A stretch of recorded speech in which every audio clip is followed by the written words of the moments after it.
He is known as the Boy King, the child who took on one of the greatest jobs in the world when he was only 9 years old. But how did Tutankhamun rise to be the pharaoh? What were his struggles? And what made his ascension so important for ancient Egypt? Welcome to my channel. And today let us travel back in time to uncover the secrets of Tutankhamun's rise to the throne. In the arid silence of the Valley of the Kings, over 3,300 years ago, a boy king was laid to rest. His name Tutankhamun would remain forgotten for centuries, until a discovery that would make him one of history's most legendary figures. But before we dive into this, if you love anything to do with ancient Egypt, make sure to hit that subscribe button and the notification bell to never miss an upload. Birth and dynastic origins. Tutankhamun was born around 1341 BC during the late 18th dynasty. His father was likely Pharaoh Akhenaten, who had revolutionized Egypt's religion by promoting Aten, the sun disk, over the traditional gods. Tutankhamun's name originally was Tutankhaten, meaning living image of Aten. Later, it was changed to Tutankhamun, living image of Amun, signaling a return to Egypt's traditional deities. Royal marriages between siblings were common to preserve the royal bloodline, and DNA evidence suggests Tutankhamun's parents were probably brother and sister. While this maintained dynastic purity, it may have contributed to his fragile health. 3. Childhood and ascension. 3 At the age of just 9 years old, Tutankhamun became the pharaoh of ancient Egypt, taking on the title at a time when most boys his age were preoccupied with childhood games rather than ruling an empire. How did this young boy ascend to the throne? What challenges did he face, and what impact did his reign have on the course of Egyptian history? When Tutankhamun ascended to the throne, Egypt was in a state of flux. His father, Akhenaten, had radically changed the religious landscape by promoting the worship of Aten, the sun disk, and shifting the capital to Amarna. This religious upheaval had created tension and instability. Tutankhamun's ascension symbolized a return to tradition, a chance for the kingdom to find its footing again. However, at 9 years old, the responsibility of ruling such a vast empire was immense. It's hard to imagine the weight of tradition, religion, and the expectations of his people that rested on his young shoulders.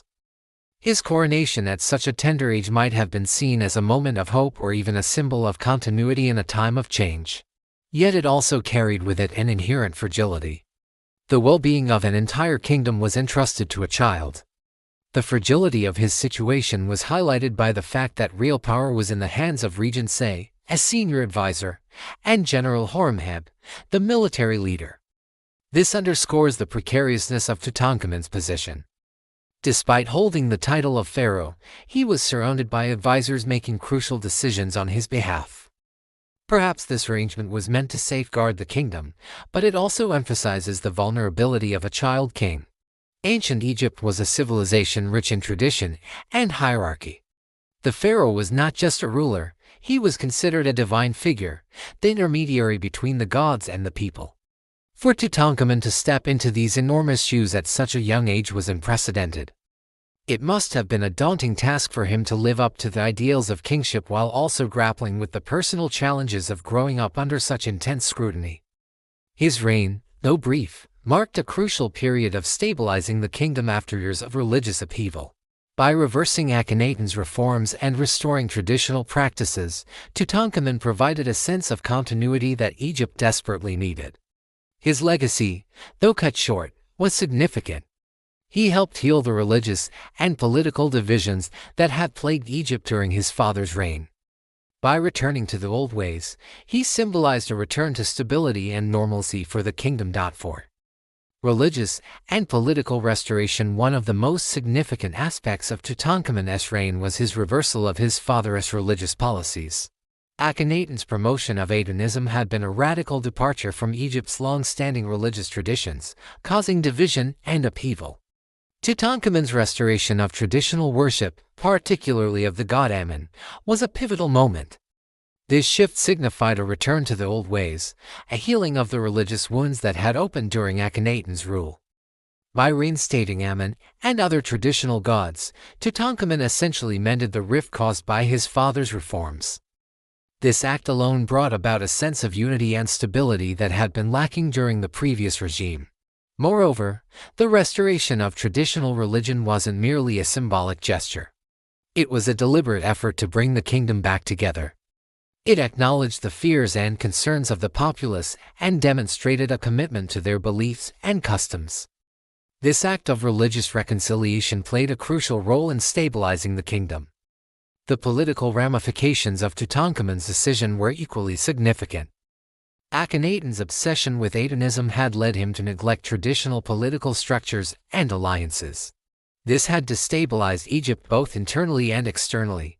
Tutankhamun's restoration of traditional religion went hand in hand with a restoration of political order.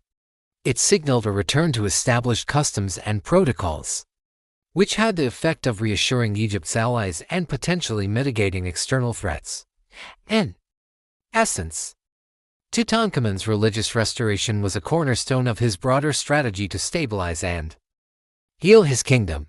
It wasn't just about reversing his father's policies, it was about mending divisions, restoring stability, and re-establishing Egypt's place in the wider world. 5. Health and court life. Modern technology has allowed us to peer deeper into the life and times of ancient rulers. Recent CT scans have revealed that Tutankhamun suffered from several health issues throughout his life. These scans painted a picture of a young king grappling not just with the duties of ruling an empire, but also with the challenges of living with congenital disorders. The scans revealed that Tutankhamun had a number of significant health issues. He had clubfoot, a condition that affects the shape and structure of the feet, making walking and standing difficult. He also had a cleft palate, a condition where there is a gap or opening in the roof of the mouth. Additionally, he had various skeletal weaknesses, which further complicated his physical challenges. These health issues weren't just physical, they significantly impacted his daily existence. Walking, a simple act for most, was a struggle for the young pharaoh. The discovery of over 130 canes in his tomb suggests that he needed support and assistance to stand and walk. This image of a powerful king needing help to walk is both humbling and tragic.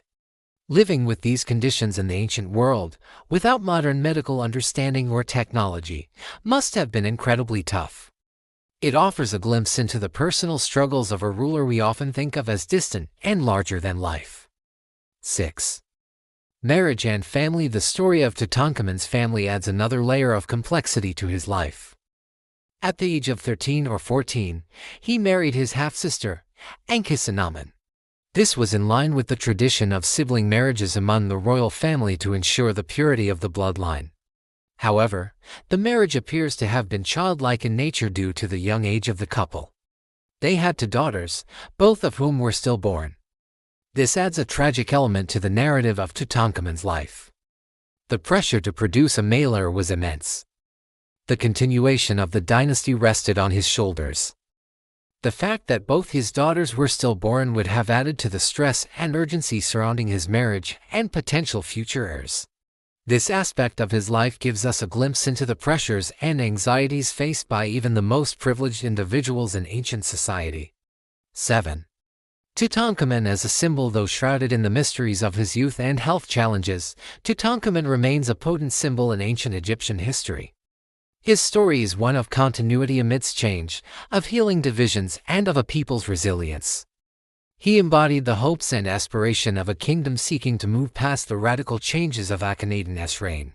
Despite being a child king, he was a beacon of stability and tradition for a nation in flux. His legacy is a reminder of how even in the face of drastic change, symbols of continuity can offer solace and hope. 8. Early legacy. Despite his tragically short life, Tutankhamun's early years left an indelible mark on Egyptian history. His journey from a young boy to the throne, his efforts to restore religious and political order, and the personal challenges he faced all contribute to the rich tapestry of his legacy. In part 2 of this series, we will delve into the enigmas surrounding his death, the construction of his tomb, and the treasures that immortalized him in history. As we journey through the mysteries of his later life, remember that every discovery adds another layer to the fascinating narrative of the boy king. Thanks for watching. Make sure to stay tuned for the next part of this series and let us know in the comments below what more you would like to see from our channel. Until next time, keep exploring the ancient world.